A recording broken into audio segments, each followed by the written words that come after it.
Coverage.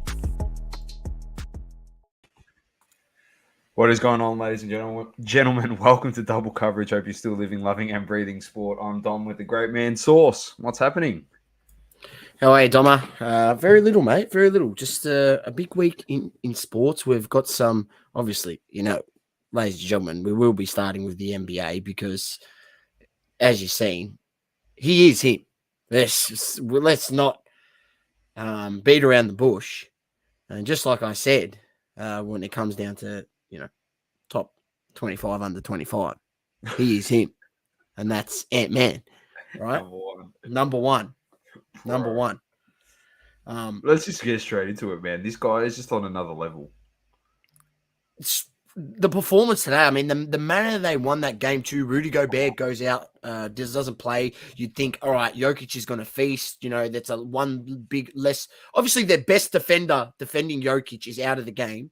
We know what the damage Jokic can do. But Kat and Naz Reid held their own. Naz Reid has been phenomenal throughout this playoffs. The bookies, when they found out about Gobert Sauce, had the Timberwolves at $3.46. Outsiders gamble responsibly. But I looked at that and was like, "Oh, what's happened?" I thought, are they basing that on altitude, or I had no idea.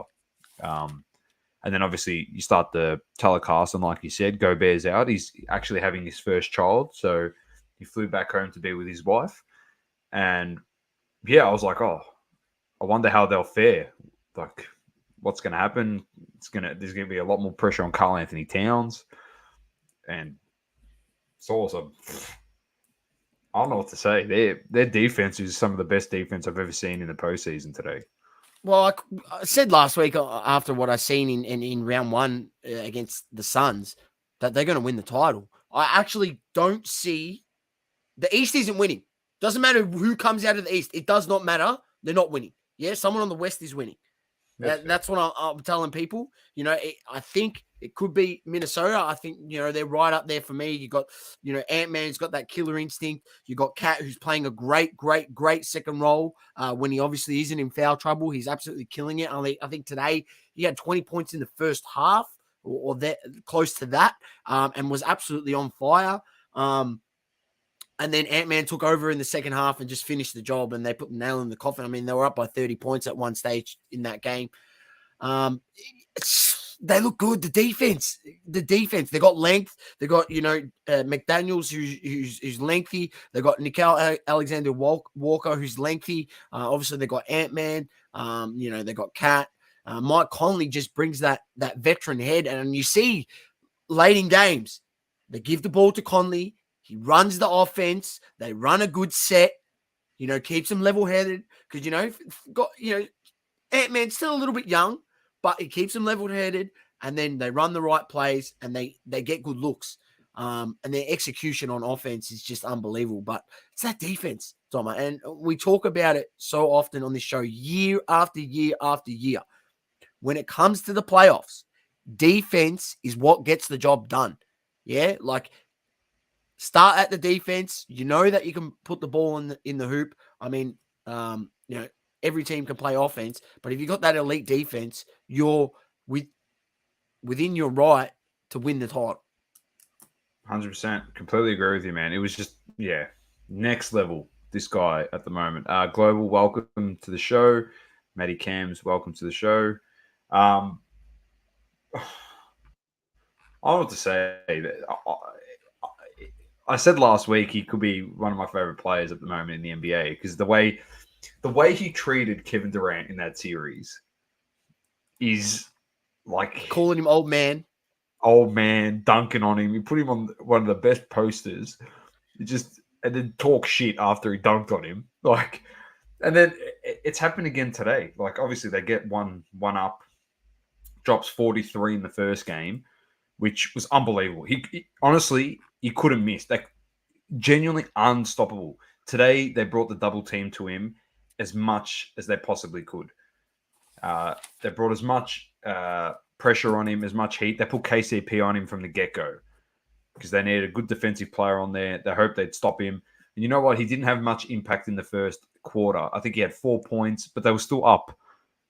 Saucy messaged me. He goes, "Mate, they try to shut out Anthony Edwards, but he's just passing the ball around, getting through the double teams, and they're up by 9 at quarter time. And it's just a matter of time before he flicks a switch in the game and he starts to take over. And by that stage, if you're up by 10 and he goes on his run and he dominates, and I think he had 14 in the second quarter or something, you're cooked. You're pretty much done. His fade is unbelievable. He just hits shots left, right, and center. And my favorite parts of it, like I said, you talk shit to Kevin Durant. You could see Denver couldn't do anything today. All right, their players couldn't do anything. Their coaching couldn't do anything. Malone should have got teched at the minimum, let alone kicked out in the first. It was a disgrace. We saw Anthony Edwards stared at someone in the first game and got teched. Mike Malone got into the face of the official today, almost went head to head with him. Like the official actually stepped forward and put his head closer to him. It was pretty funny. I was laughing, but he should have got booted how out. he didn't cop a tech in the game is unbelievable. Like, I actually don't know how he didn't get a tech for that. It was a joke. I think even at one stage, I'm not sure if you caught this, Doma. Also, Jamal Murray was on the sidelines, or he was on the game or something, and he forgot like a heat pack thing in his thing, and he threw it, but he just threw it onto the court in the middle of the game. So they had to stop the game, right? And they were playing defense to then move this heat pack off. And it was just like, they're just trying everything, every little dirty tactic to get an edge back. Don't get me wrong. I know they've won a title, and Jamal Murray was massive and instrumental in winning that title, but he's laying an absolute egg at the moment. Like an absolute egg. He's been given a bath.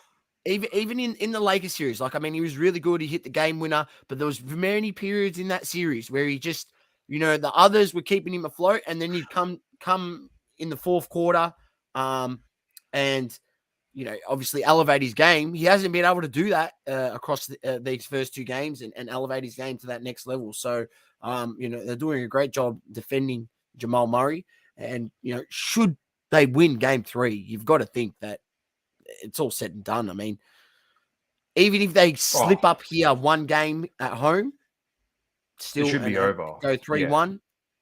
So anyway, no one could do anything. Their coaching staff couldn't do anything. The players couldn't do anything today. So you just got to rely on the next best thing, and that's your fans. And I was saying to you before we jumped on, you could see visibly the fans were trying anything to get their team back in. And that means talking absolute smack to probably the best player on the floor at the moment, which is Edwards. He's the best player on the floor. I know Jokic is the MVP, but Ant-Man's the best player on the floor at the moment. It's them two.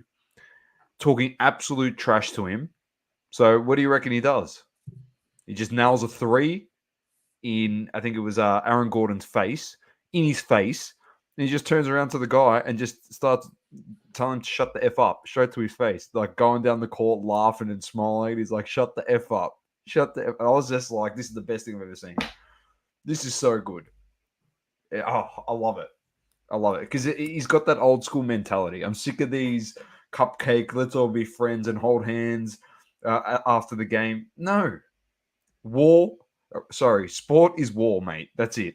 Straight out.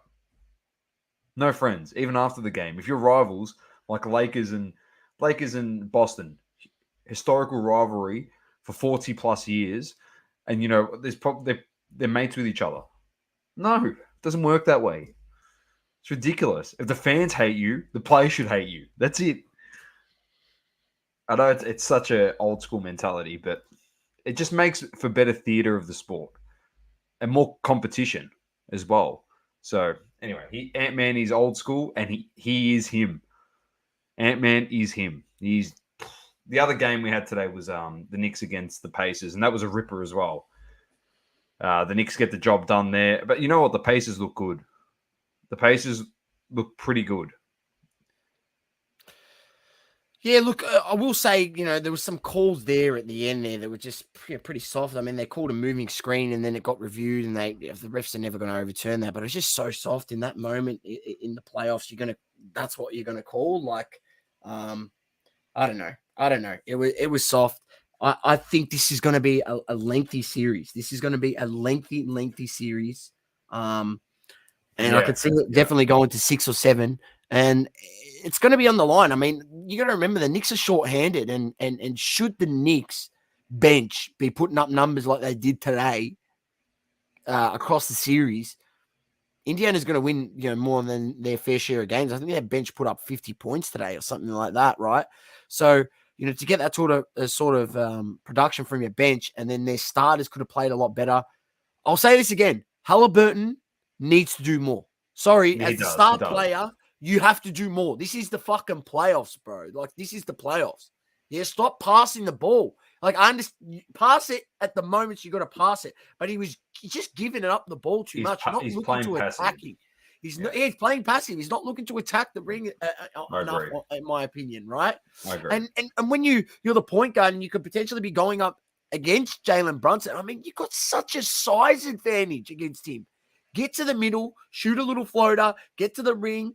You should be able to turn around or even just come off a screen and pull up mid-range and drain it every time, because, you got either the big who's going to be in drop defense because he's too worried about the lob to Miles Turner, or you're going to be able to have that little floater, and the guy coming off the screen, if it's Brunson, he ain't going to be able to block your shot coming off the screen. Like, let's be honest, right? You're much taller than him, so he needs to attack more. If they have any chance to win this series, he can't be averaging, 12, 15 points and, have his 8 assists or whatever he has.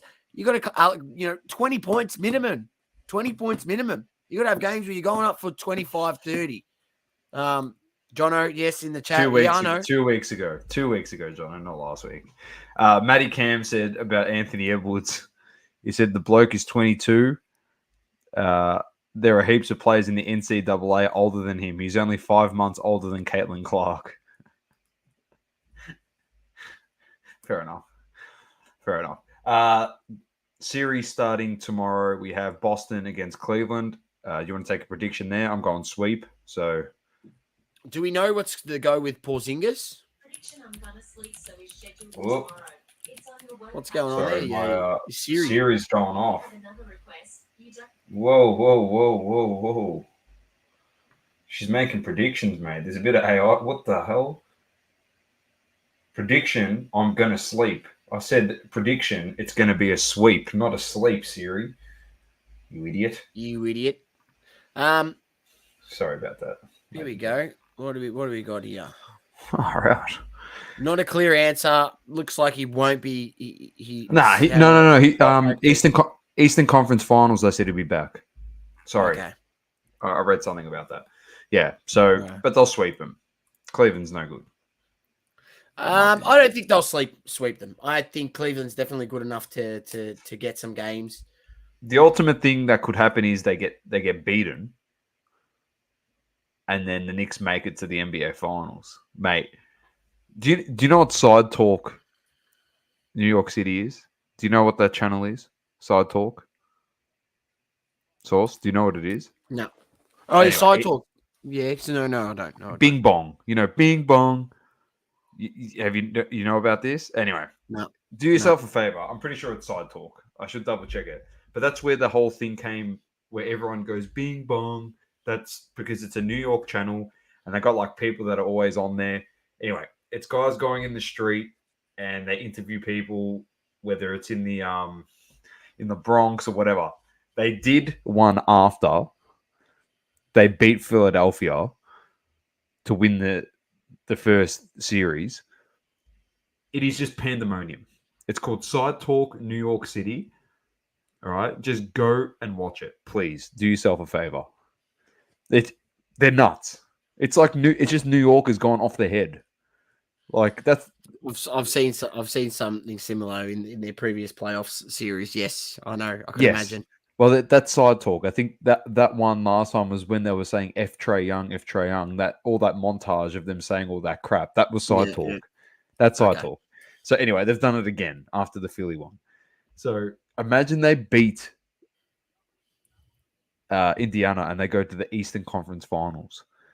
Oh, they always bag LeBron. There's always one guy in there bagging LeBron or bagging Philly, or it's just hilarious. Just go watch it. Bagging Trae Young for no reason.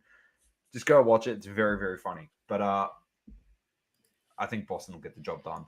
Oklahoma Dallas also begins tomorrow, Saucy. That is going to be a cracker series. I actually don't mind who wins this series. Obviously, I know. I don't mind, but ideally, I want to see the Don. Luka Doncic in the Western Conference Finals against Ant-Man, and just see how that plays out. Right, made a lot of people angry when I put Ant-Man above Luka Doncic on the list, on the infamous list. Right, and then obviously I want Ant-Man to make it to the finals. Right. Imagine he wins the chip. Imagine he wins the chip. You're going to come on this show. I've gone from mid-season saying that Timberwolves, as good as they're playing, they're not going to win jack shit because of Towns. Now saying they're going to win the chip. But this is what you do as an astute student of the NBA who's been watching it now for like 12 years. You got to change your tone, because when it comes to playoff, and I will say this again, playoff basketball is different basketball to regular season, right? And when you see what they're doing to teams, the manner that they're playing defense, and then their ability to execute on the offensive end, you got to change your tone. And you can't deny that what they did during the regular season is not a fluke and is actually their true performance of where their team is at, and they've got no injuries, Dom. They have not one injury. Yeah. Full better health. That's what you want going into playoffs. That's far, right? Obviously, touch wood that it stays good for the Timberwolves. I bagged them as well. I said they wouldn't get anywhere, and we're at this point now, and I'm looking at it as well. Like you said, I changed my tune, and I've gone, they can actually win it. So James says Ant-Man Finals MVP, but I am looking forward to, if it does happen, if the Timberwolves win, I can't wait to see the next double coverage episode after the NBA Finals, because you don't want, ladies and gents, for anyone that ridiculed this man, don't tune into that show, because the smugness that he's going to come on this show with is just going to be hilarious. He's just going to sit there and just, what can I say? Already, you're going to do exactly that. What can I say? The thing is, if Ant-Man does this, I mean, this actually this could elevate him to that, obviously, that next level. But you got to think, 22. Even though LeBron, I think he may have got to one or whatever early days in Cleveland, he wasn't able to seal the deal. Obviously, we know Jordan wasn't able to seal the deal. He's in a position where all the superstars are aging and on their way out of the league. And yes, I understand there are some great players in the NBA. I understand there are some great players. But the crop of talent of the likes of a Carmelo Anthony, Chris Bosh, Dwayne Wade, LeBron James, Kobe Bryant, Paul Pierce, Kevin Garnett, Kevin Durant, Stephen Curry, who's at that caliber? You might see Western Conference Final. You might see Luka the Don versus Ant-Man fucking 4 years in a row, 5 years in a row, potentially. Who's beating them in the West? Oh, and SGA. You know what I mean? These guys are good, but in the East. Eventually, yeah. Look at the East. Source, look at the East. We're not talking from there's still opportunities. The door is still open for a few teams in terms of those older guys. But we're talking 3 years from now, a lot of those guys will be gone. 3-4 years from now. But look at the East. If you had to say SGA, Luka the Don, and Ant-Man, all right, they're the three best young guys in the West, all right?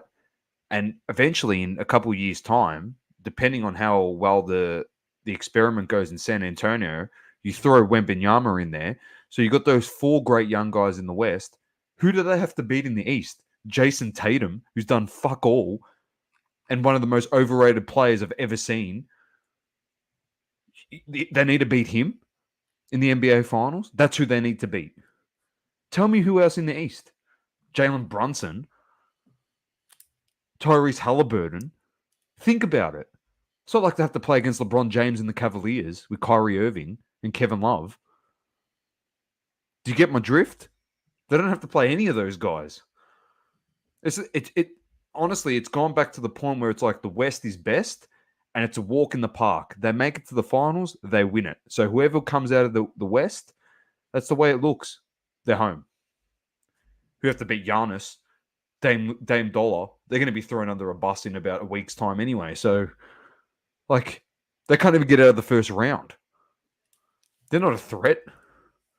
Nah, well, if Giannis is there, they slap him. If Giannis is fit, they slap him in that series. Yeah, Yes, mate. they do. Miles Turner would have given Giannis a bath. Nah, they slap him in that series. Bam Adebayo, the best was when Bam destroyed him in that series. That was so good. That was the best. Anyway, let's move on. Let's get to some AFL source. Big round 8 just played out. There was a few rivalry games to start off the round, and we had the Crows defeating Port by 30 in Rory Sloane's retirement match. Obviously, he didn't play, as we discussed last week. Matty Tabe, he did message me. Sorry I didn't get back to you, but yes, you were right. You said to pick him because of that, and you were on the money. But I said this is a very, very good chance for Adelaide to win this game, and I ended up picking Port, but I said, mate, I'm picking them with no confidence. Port's Adelaide, in a bit of trouble. Yeah, they're in a bit of trouble. I think they took the risk with I was Rosie. wrong on that. I was wrong on the laid out temptation thing, tactical thing. I said last week, it'd be a laid out. Mate, Ken Ingley's gone with it, mate, and he's got hurt even worse. And he's come out. Did you hear his press conference after the game? What he said? Yeah. He said, that's on me. He goes, I wanted to play him. They're in a world of trouble. In all honesty, Pal Pepper's done. He did his ACL, didn't he? He's out for the year. He's out for the year. Rosie's hurt. Alia will be back, but defender's not winning you a title, like a premiership, like one guy. Who are we kidding? Dixon's aging. He's struggling massively. They're in a bit of all sorts. I know they got Butters and but Butters can't win them everything. Willem Drew. Oh no, they're struggling. They're in a bit of trouble. And Ken Inkley's sitting there going, I signed my extension because I had one good season and I sucked you in, Koshy. So kiss my ass. That's pretty much what he's done. Next up, we had probably game of the round, I reckon. What do you reckon, Sauce? Collingwood Carlton, Friday night. Cracking game. Absolutely cracking game. 88,000 they had at the G. I was spewing, Doma. I was literally, if I answered my phone when my friend called me, I would have had a ticket to this game, but I missed the call. Then I called him back 10 minutes later. He said, mate, I've already given away the ticket. You were too slow. I actually called you first. So I was spewing because I would have actually been at the game, and it would have just been great to do that. And I would have been walking around after the stadium looking for the Blue Abroad, walk around pretending I was a Blue supporter and going on there and just pretended that I was a Blue supporter. How could they do it? And pretend to cry on camera. It would have been great. It would have been featured on YouTube and everything. But nonetheless, it was a cracker. It was an absolute cracker. Nick Dacos breaks their hearts in the end. You felt that, people talk to me about this game. Oh, Carlton had chances. Yeah, they could have won. Shut the hell up. Collingwood had 23 more inside 50s, right? There was parts of that game where you couldn't even get the ball past halfway. Yeah, you got this great forward line, but if you can't fucking move the ball and get it down them quick and get one-on-ones, how are you supposed to kick goals, mate? Yeah? So they had no De Goey and no Mitchell in this game as well. Yeah, that's what I'm saying. Carlton supporters, just calm your farm, yeah? Like, you're playing well. You're doing very well. You did very well last season, but I feel like there's still some missing links in your game. You got to remember they did have some players out. There's some really, really good guys they've got down back that they're missing, and they would come into that team and be able to provide better, more slicker ball movement, faster speed along the ground. So it was a good game. It was a great game, and definitely a good rewatch. But a lot of. It's exciting times. It's exciting times in the AFL because you've got, what it looks like. Collingwood, obviously, we know reigning Premier League. Carlton made it to the prelim final last year, and then we hope and the way Essendon's been able to play, maybe Essendon is a sneaky chance to get into the top 8. And you'll see, 3 of the biggest clubs in Victoria in the top 8 will be the AFL's licking their lips. Let's just be honest. Yeah, because- well, they're essentially gonna have. Well, if you can make it, Carlton, Collingwood, Geelong, Melbourne massive. in the 8. Am I missing anyone else? Yeah, that's huge. That is massive, massive, massive, massive for the AFL. And then That's they have still a the lot to Swans, play out, and then ladies the, and then gentlemen. yeah, Obviously, but it's still even like, but even the 14 Swans, games, so- the Swans have got a massive supporter base here in Melbourne as well. They're playing good footy. So that's another club. So technically, you've got a hybrid Victorian club in Sydney. So hello, Magda. Welcome. He said, Porter like the Spurs, just shit. Dacos owns Carlton. Carlton are pretenders. And Julio says, the lid's back on for the Blues. Yeah, well, that's why you never peak too early, ladies and gentlemen. We're only, we played our 8 rounds and they're celebrating as if they won a flag. You just got to just settle down. Same thing applies in AFL as it does in the NBA. Source, isn't that correct? It's what you do in the finals that counts. Correct. So you just got to make it there, but that's where it shows a true testament of your football club. Then we had the Swans defeating the Giants by 29. Great win. They were down in a portion of this game. They came back flying at the end, just destroyed them.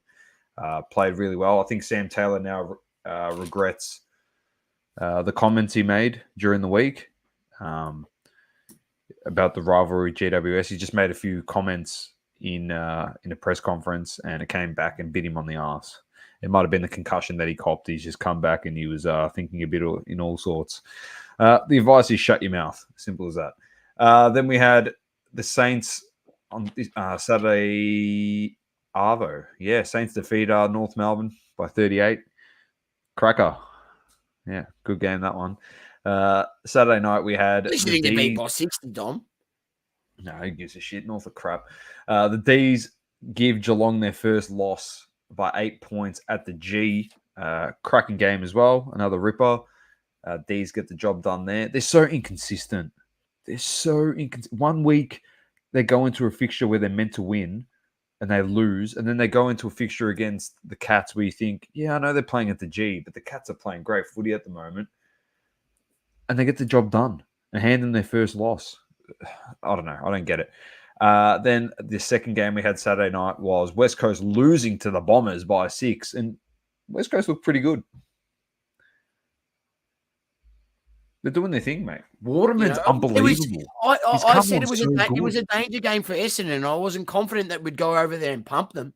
If we were going to win, we were just going to win. It's West Coast aren't going to be easy to play over there this season. They're not going to be the walkover like they were last season, yeah, especially over in Perth. So, you need to bring your A game to get the 4 points when you go visit them in Perth for sure. And they proved that. We saw the Dockers. I think the Dockers took him lightly because they go, it's West Coast, and then they played him and they got absolutely spanked. Got played off the football park, like football field. Sorry. Sonny's jumped on Instagram Source. He said, "Good night, Arsenal. Good night, Manchester." Thanks, Sonny. The Sunday games, the Dockers beat the Tigers by 54. The Hawks upset the Dogs by 7, 98-91. Do you want to venture into this one briefly? Did you hear Sammy Draper? What he said on that podcast? Yes, I did. Well, your boy, so I assume that you did hear it. He was saying that there was like 4 guys that won out because they don't like the coach, and then the people on the show just started throwing names out, and he actually was like confirming them. On the podcast. It was hilarious. It was pretty funny. Mate, they're mates. They're all of them are mates, and it's a circle, and you find out stuff. But I wouldn't be surprised. I think it's going to be a situation where the club is faced with sack beverage, or we walk 7-8 players end up walking, and there could be some good names there. Well, Tom Morris. I don't know if I know Tom Morris is a bit of Lemon, but he was on SEN. He was speaking with Kane Corns, another Lemon. But he was saying that Bailey Sniff won't be coming back after his injury and playing at the Dogs. 3 clubs currently interested in him.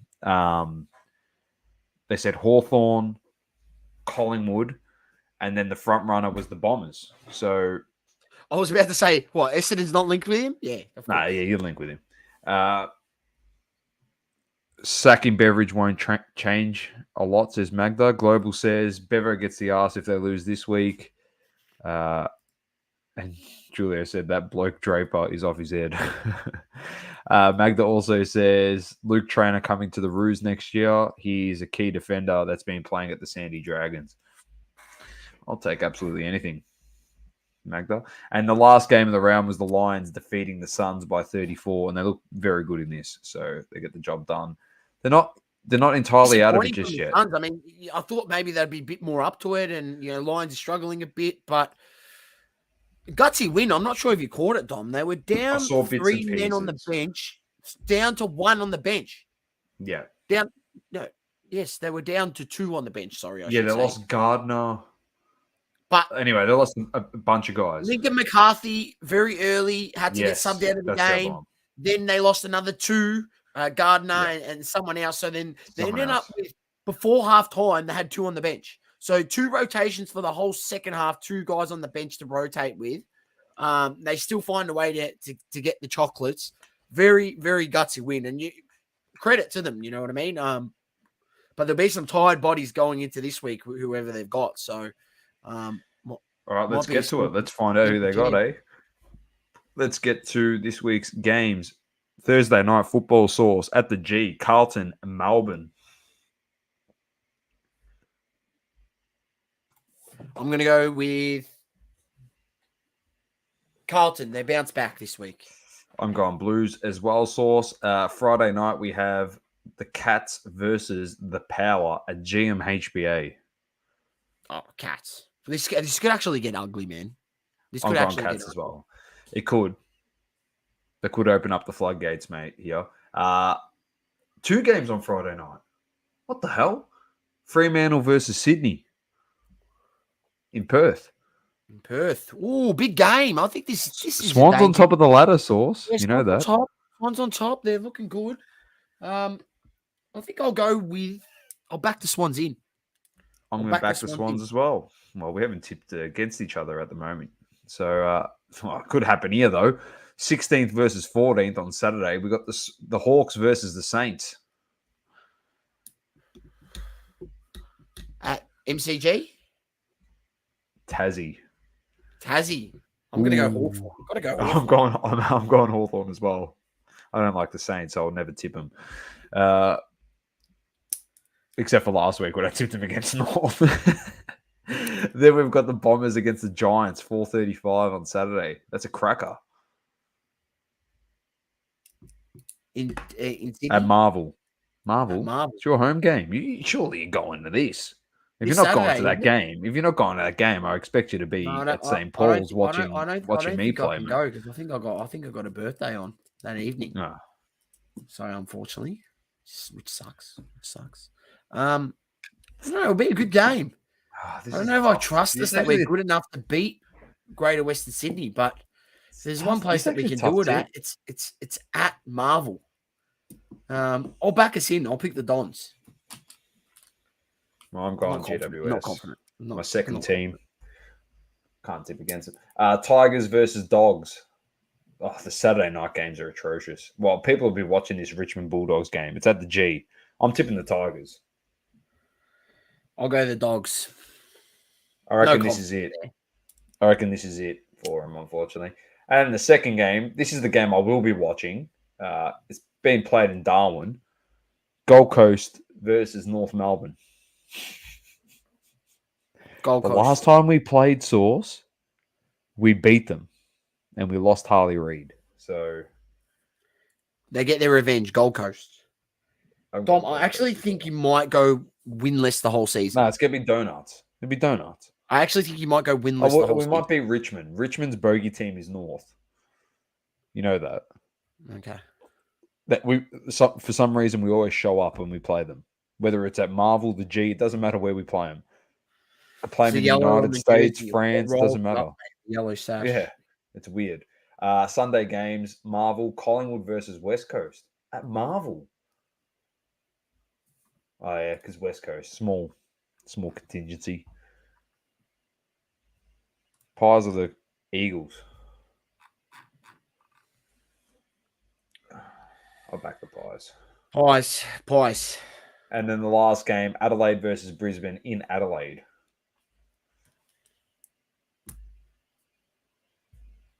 Adelaide. Got to go on last week's form.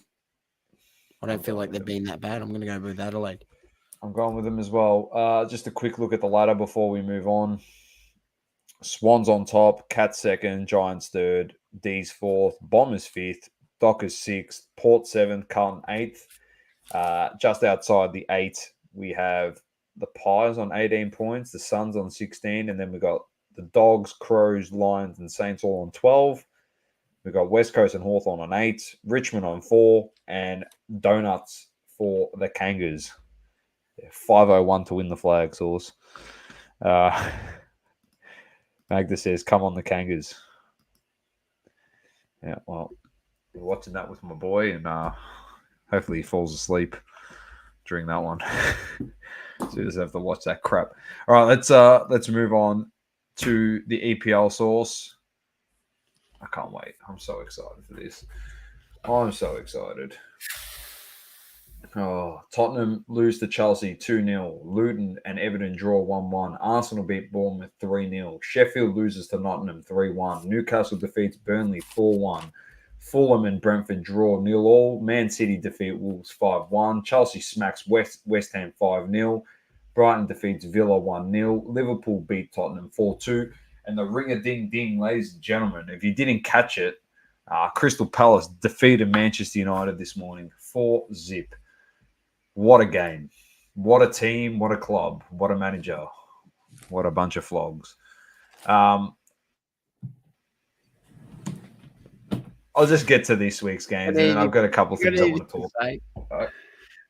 Yeah. 4-0 to Palace is pretty bad. You said something this morning, and when you messaged me, and you said that, was it you or Manny that messaged that the team wants Ten Hag gone? Was it you? I'm going to look down the camera now, right? I'm going to look down the camera right now, right? I don't think the playing group, first and foremost, Ineos, all right? So Jim Ratcliffe, I'm willing to cop 4 years of pain as a Man United supporter. 5 years of pain. I don't care. We can finish mid-table. It doesn't bother me, as long as I see improvement. I don't want all this talk. Talk is cheap. I want to see the club get refurbished. I want to see the training grounds get refurbished. The manager's gone. I want to see a change in management, coaching staff, the works. But I'm going to look down the camera source, and the best thing about this is, and it's the thing that brings me the most joy when we lose a game like this, and the players, once again, probably in the locker room, bit disgruntled. Let's get rid of the manager, like we did with Solskjaer before, like we did with Ronaldo before that, like we did with Mourinho, like we did with Van Gaal, like we did with Moyes, the players. Power to the players. I just want you all to sit there and understand that if your name is not Amad Diallo, Kobe Mainu, and Alejandro Garnacho, you are all going to be gone at the end of the season with Ten Hag. And don't let the door hit you on the way out, because I don't want any of you. Rashford, you're the biggest bitch in the Premier League. One of the biggest bitches in the Premier League. So soft, man. I can't wait for you to go play in the French League and kick freaking 30 goals next season. Yeah, I can't wait for happen. it. We'll go there. I can't wait. Oh, he's back. Oh, he's back. That's what they're going to say. He's back. Oh, Rashford's back. And then he'll come and play for England. He'll do jack shit. Because it gets hard again. When the going gets tough, he checks out. Anthony, it was an experiment. They tried. He's gone.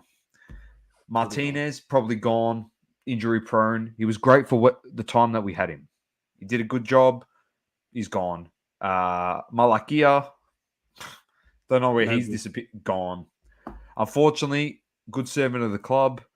Like Wan-Bissaka gone, Luke Shaw, good servant of the club, man. One of the biggest servants of the club and one of the people I've been most critical of, but he's improved so much. Unfortunately, with all his injury-prone issues, gone. I expect so much youth into this team next year. It is going to be ridiculous.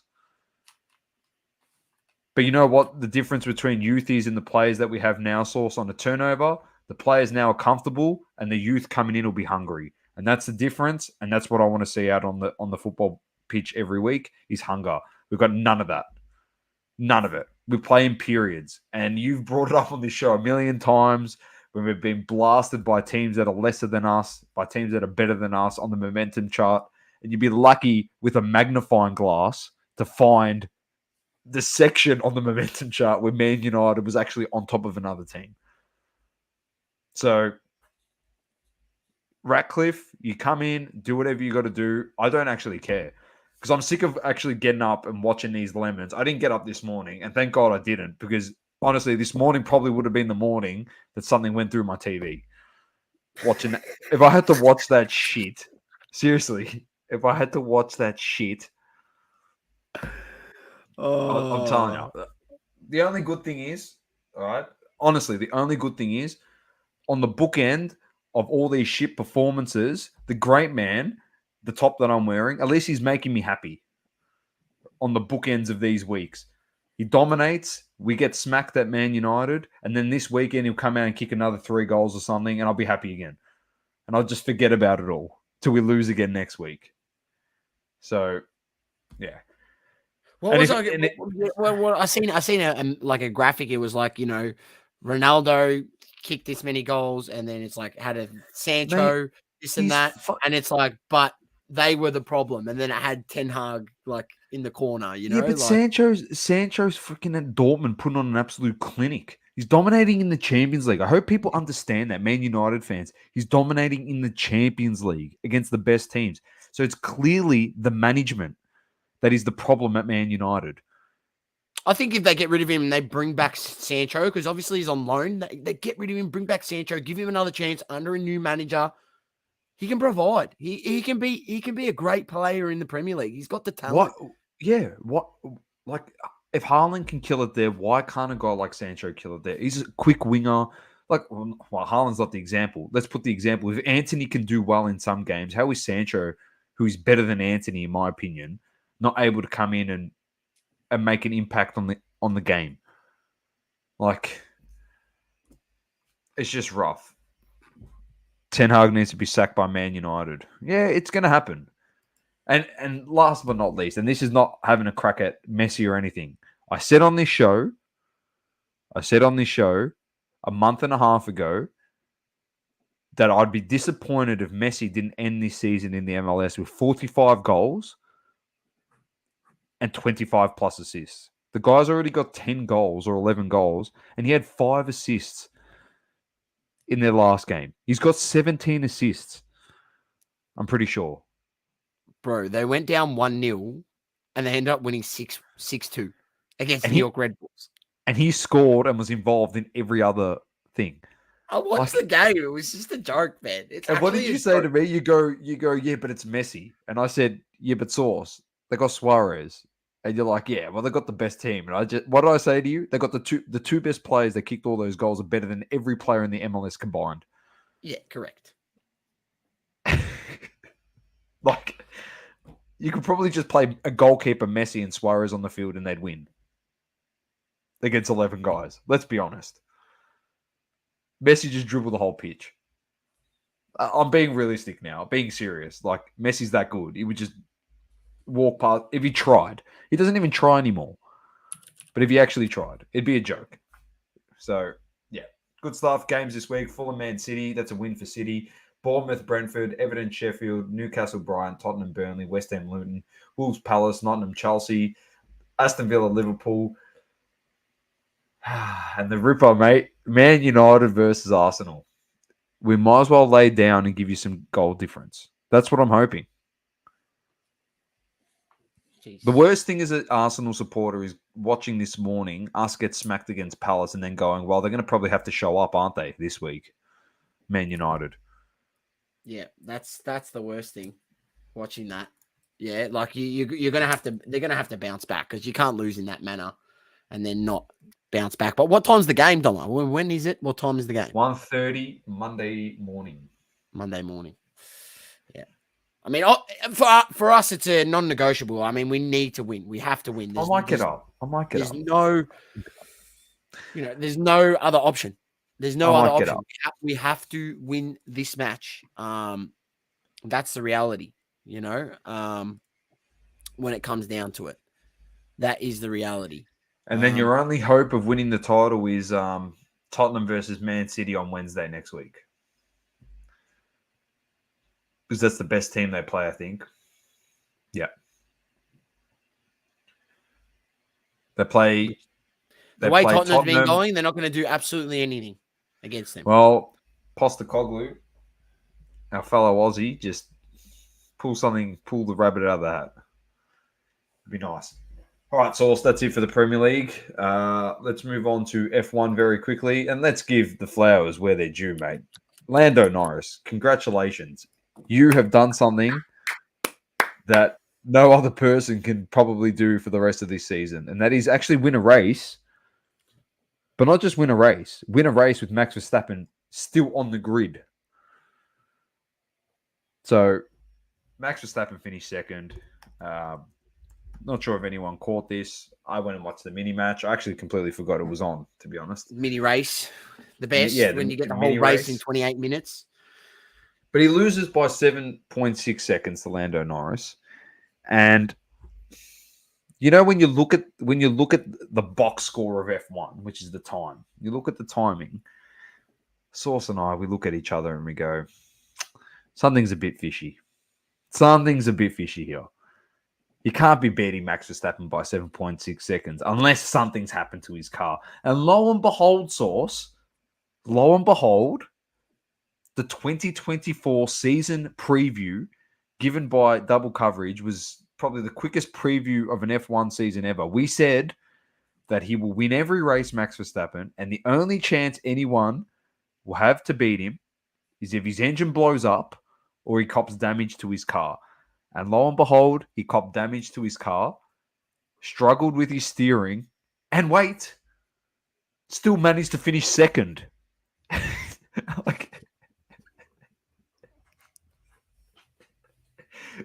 When you beat Max Verstappen, you need him to end up on 0 points. You can't have him getting at 18 points. It's win and he doesn't finish, or win and he finishes out of the top 10, not win and he finishes second. Or Leclerc, do something and finish above Verstappen and make up 3 points, even that you're behind by probably about 120 at the moment. But at least try and make up something. Driving like a madman from the front, runs over off the track, hits the bollard, smashes the bollard clean off, and his car goes straight over the top of the debris and damages his steering, and he still finishes second. Just let that sink in, ladies and gentlemen. I mean, and he only finished 7 seconds behind, but he didn't get overtaken, and he still managed to, finish. So now everyone needs to think Lando. about. We will say well done to Lando. Yeah, well again. done to Lando. Well done to Lando. First time he's been on the podium since 2018. His first official win. First win. He was ecstatic after it. I mean, look, he deserves it. He's a good racer. He's a great racer. And look. And some promising signs for that team where they had speed. They finally found some speed this season in McLaren, and they were able to, win that race. He was able to pull away on that race as well. So, yeah, well done. Yeah. But the last thing I did want to point out in the Verstappen thing is, for anyone that keeps saying that it's the car that's doing whatever it's doing, and it's not the driver, and he sits there and has a cup of tea every race, that's the point proven there that even when his car is absolutely struggling, you need a great driver, and he is the best driver, and he still finished second. So he's putting some myths to bed if these people are paying attention. All right, next race is in a few weeks, so we'll cover that next on next week's podcast. Over to you, Sauce, for some UFC. UFC 301 was this weekend, Doma. And it was the main event was Pantoja against Usyk. And we'll run through the main card. We'll give the results. I watched a few of these fights. So the main card, you had Cal Borrello defeating Paul Craig, knocked him out in the second round. I did say that was, Paul had to try grapple him to the ground, which he did. He tried to do it, but he couldn't keep him to the ground. And Borrello was able to get out of the clenches, get out of the grappling, and knock him out clean in the second round. So it was a very nice knockout. So if you haven't seen it, check that one out. Mikel Pereira, I told you he'd win this fight. He submits Ora Poteria from in the middleweight division. All over in the first round. And what can I say? It's just crazy. I'm not sure if you've seen it. He did like a backflip, landed on the guy. I did. It was just nuts. It was surprising he didn't get disqualified because he kneed the guy nearly in the head. I think maybe they just say it hit him more in the shoulder sort of section. But nonetheless, he gets the win. Anthony Smith against Vitor Petrion. He gets the win, gets a submission. That was the wily old veteran pulling out his cards to get the win. I said here, be careful. Jose Aldo coming back for his last fight, contracted fight in his home of Brazil. What can I say, right? He's got the job done. And not just got the job done, pretty convincingly. And maybe talks that he might get another contract. Because I don't think he wants the contract. He wants the contract. So, and the way he was able to obviously take a ranked guy, number 12 in the world, up and comer, Jonathan Martinez, and beat him in that manner. I mean, credit to him. Credit to the wily old veteran. And you see that with these guys. These vets, they come up against these young guys, and even though these young guys look killer against, guys that maybe haven't accomplished much and they're coming up the ranks, as soon as they get to those guys that are been there, done that, they understand what it takes, the different routes you can go within a fight. They got a lot more, just seasoned hardness to them. They find it a lot tougher. And he proved that, Jose Aldo, on this occasion against Martinez. And then the main event, Alexandra Pontoya defeats the Aussie Steve Erceg. A fifth round goes to decision. What can I say? Pantoja, it was always going to be tough. And Pantoja got him with the takedowns. That's probably where he was able to win that fight. And yeah, there's not much else to say, Doma. That's where he wins that fight with those takedowns. Erceg was dominant. He was not dominant, but he was good on the feet. Pantoja's got, good on the feet as well. But Erceg, I feel like, had the advantage. But it just didn't do enough in the end to take the title. And I think it was a unanimous decision. And so, yeah, even the judges thought that. And I thought that when I watched the fight is, yes, he got the takedowns and he didn't do too much with the takedowns. Wasn't able to get too many submissions and everything, but attempts, or I don't even think he attempted one. But the fact that he was able to take him down, I think 9 times in the bout to I think 0 or 1 maybe takedown. I think that the refs have weighted that, and that's why Pantoja's got the win. But that was the UFC 301. This weekend, May the 12th, we have UFC Fight Night. Lewis against Nascimento. That is Hot Balls Derek Lewis against Rodrigo Nascimento in the heavyweight. And then the welterweight co-main event, Jelkin Buckley against Nerson Rubozov. That's the co-main event. And then, check out the card. It actually looks like not a pretty decent card. So it will be a good one to watch. That kicks off from 9 a.m. the main card. And so the early prelims probably be 6 a.m. The prelims, sorry. So 9 a.m. this Sunday. Very nice, Sauce. Beautiful.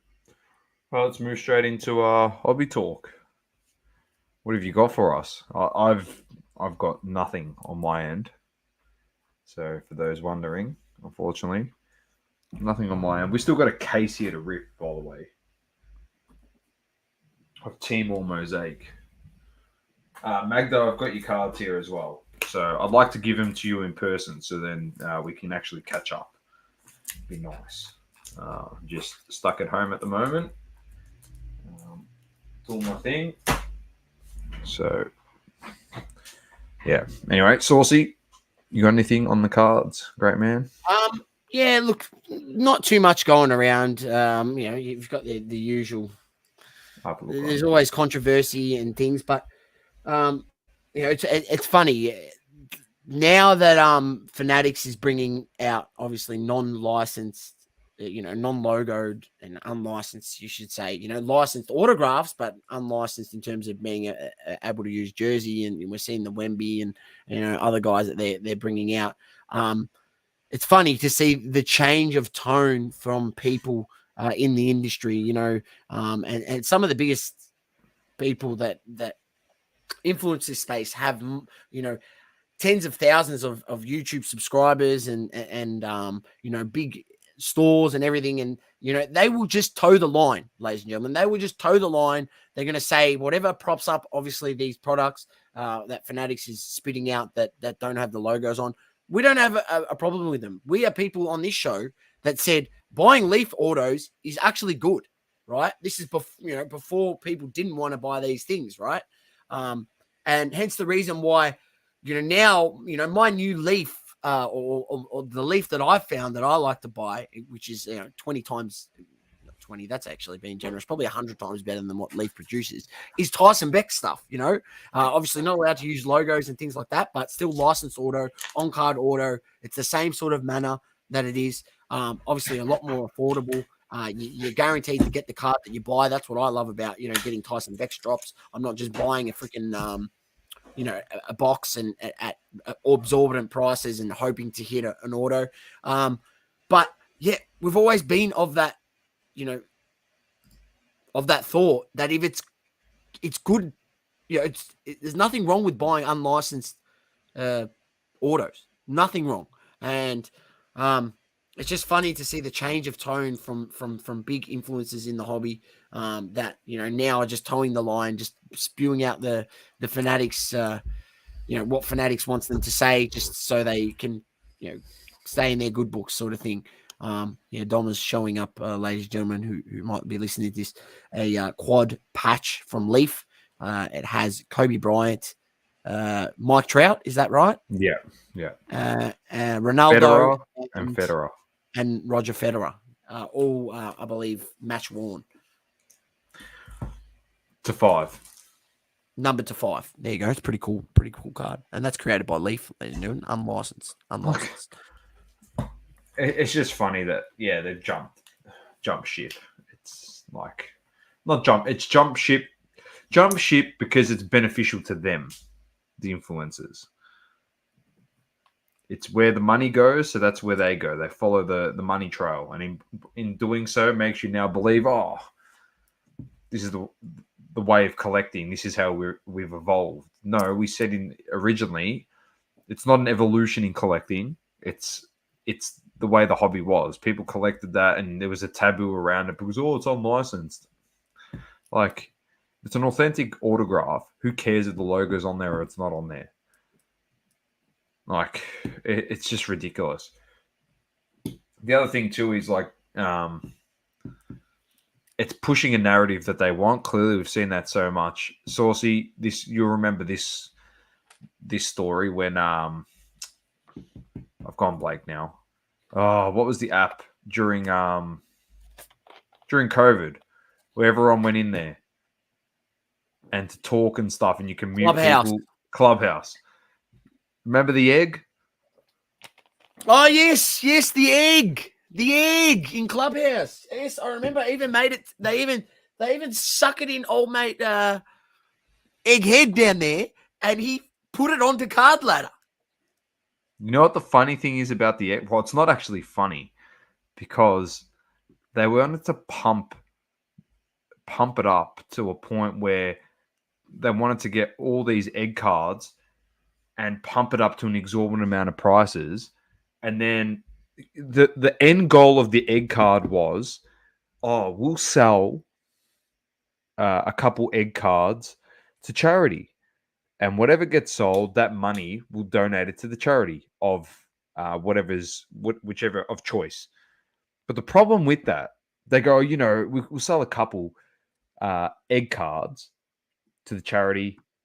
Sell them and donate the money to charity. It's not like it's a charity auction. They were going to sell their own card so that the price would get inflated, we'll say to 20 Gs, all right? For these short printed egg cards. There was egg cards, and I think there were short printed ones, and there was, I think, a black egg. That was like super, super rare. Anyway, they want to inflate the price. We'll say it's 20 Gs. donate the money, sell 2 cards, donate the money to charity. And they said, that'll be awesome for charity. And it makes all of us on the outside optically looking in go, fuck, what great guys, man.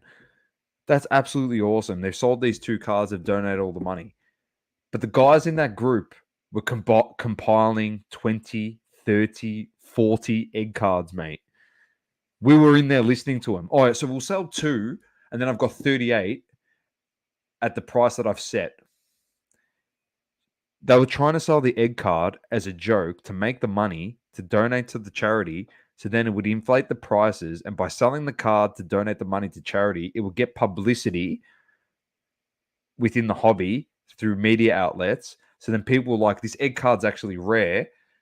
The price goes up, even if it drops from 20 grand to say 8 grand, because it's like, yeah, whatever. They did the right thing for the charity. Imagine having 30 egg cards worth 8 grand. Think about that. That's $240,000. You sold 2 of your egg cards to charity, and then that was the play. To look good optically for everyone in front of the camera on your Instagram pages, you know, in the articles, but then behind the scenes, you're like, oh, I'm just gonna make 240 grand because I'm gonna sell dump. And like a 240 is, I'm just throwing out a number, Magda, as an example. That wasn't the number. I'm just throwing it hypothetically. I can't remember what the exact number was for the egg card, but it was they were inflating them massively. This was a $1 card, and I think the base got up to, I think, $360 US. So 500 Australian dollars for a card that was worth $1 because they wanted to pump this up. But there was a black egg variant that they were going to try and pump it up for that reason, for the donation. Yes, and that's correct, Global. Charity donations are taxable. That is exactly on the money. So these people literally concocting up this scheme all behind the scenes in this clubhouse, and you had to be approved to be in this group and all this stuff. And Sauce and I, because obviously we had the podcast and this and that, and people kind of knew who we were, and obviously the egghead himself was in the group, so he saw us, so he's like, oh yeah, let these 2 guys in. And we're sitting there just going, are these guys actually for real? Like, are we actually in a group where they're scheming a scam? And they were. It didn't take off, like the black egg. It never got to the point on the charity stuff. It didn't get to any of that stuff. And thank God it didn't. But the egg did go from like $1 card to, I think, 360 US. And think about it. Some guy in there had 50 egg cards. And he would have sold a few of them to peanuts. 50 egg cards. He bought them all for $1. I'm pretty sure he said, I bought a lot of them for like, they worked out to like 30 cents as card or something. Yeah. He bought a whole lot. But if he sells them all at 500, well, 360 US, 500 Australian, that is 25,000 Australian dollars. Because people think that an egg card is worth something. Like, it's mental. And that comes back to the whole thing where it comes to the way that they viewed unlicensed cards. Oh, they're worthless, they're this, they're that. Now, all of a sudden, Tops and Fanatics are doing, like Saucy said, the stuff with the basketball. So what do you reckon they're going to do? They're going to turn around when these cards are worth nothing. They've probably stockpiled on all these Leaf autos, and then they're going to turn around and be like, well, it doesn't matter if it's licensed or not. It's still an auto of Palais, which is what we said from the get-go. Now they're all changing their tune, and they've got all their cards in their collection. They've gone up in value, and they're going to flog them off. And guess who's paying for it? You guys. I mean, you could have picked them up for pennies on the dollar, mate, because no one wanted it when they were bagging them. Like, mental, man. Mental. Trimber on IG. Papa Domo. Thanks, bro. Congratulations to you, too. He's just had a little one. So, hope all is going well for you, mate. Yeah. The hobby, mate. Crazy, mate. The gift that keeps on giving. Funny. It's funny, mate. It's just so funny. Yeah. Be careful, ladies and gentlemen. Because there are lemons everywhere that they will suck the life out of you if you do not, be wary of them.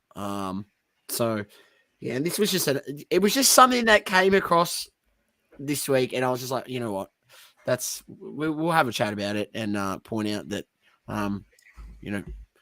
there's lemons in the air, lemons everywhere. Yeah, that's pretty much. And I look like a lemon with this top on at the moment. Yeah, But come on, Arsenal, let's go. You know what's funny? My dad came past Source and he had a voucher at QBD, and he was in QBD and he bought some books that he wanted. And he seen this book there. He goes, "Oh, it's won all these awards." I just seen it now, and I thought, "Oh, you know what? Might as well bring it up on the podcast. It's probably good for our listeners. They got to educate themselves. You know, it's always good to educate yourself out there, ladies and gentlemen." And the book is, all right, it's a biography. All right. I don't know how it's a biography at the moment, but it's up to, I think 2018 is when the biography, that's when the information's up to. And that's the move to Juventus, of course. This book here, Source, has won some awards, and my dad's seen this at QBD, and he's bought this for me. This is going to be me light reading, all right? It's a biography of the best player ever. Up until 2018 somehow. It's won all these awards. Right, we'll take it. It's got no United return, no Al Nassr in there, and somehow it's won the Football Book of the Year. Show us the thickness. Yeah, mate, that's the thickness, and it doesn't even have, 5 years of his career. Yeah. Let alone meeting I Show Speed. It hasn't got all that stuff in there. Has it got Speed like he gives a shit about meeting him. But yeah, anyway, I thought I'd just throw that in there as a bit of a gimmick. Source said, Magda said, "Source, give someone a lemon." No one, everyone's been on their best behavior though. Everyone's been on their best behavior. I'm trying to think in sport anyone that's said anything or done something, but no one in the hobby. As you know, there's a few people in this hobby that are walking, talking lemons. So it's just a lemon for life. And that's it. That's all from me, Source. Unless you got anything else, we'll wrap her up. Draper. Source is not going to give Draper a lemon. Mate, what I will say on that thing about Draper and what he said, I mean, he probably should keep his mouth shut. I will agree with that. He should. I mean, at the end of the day, you want these AFL players to have a bit of personality, say what they think. But as soon as they say things that they think or they know or whatever, if it doesn't toe the line of what's supposed to be your media training and how you are, mate, they get absolutely vilified. So it's just, I don't know. Move on with it, mate. If he's wrong, he's wrong. If not, we'll see at the end of the year. He might be right. He might be a better reporter than Hutchie, mate, himself. I'll tell you what, there'd be a few players in the AFL. They could be world class journos in the AFL, like reporting on the AFL. They'd be able to break a story every day because they got the inside word on what's happening. But anyway, it's the way it is. Who gives a shit anyway? It's the Western Bulldogs, so straight up, who actually cares? Like, there's a few clubs that fall in that category. North Melbourne, Western Bulldogs. That's pretty much it. St Kilda. No one actually cares if something comes out of there, mate. Like, irrelevant anyway. So, anyway, on that note, Source, thank you everyone for tuning in. Keep living, loving, and breathing sport. Double coverage. I'm Dom with the Great Man Source, and peace. Peace out, like and subscribe.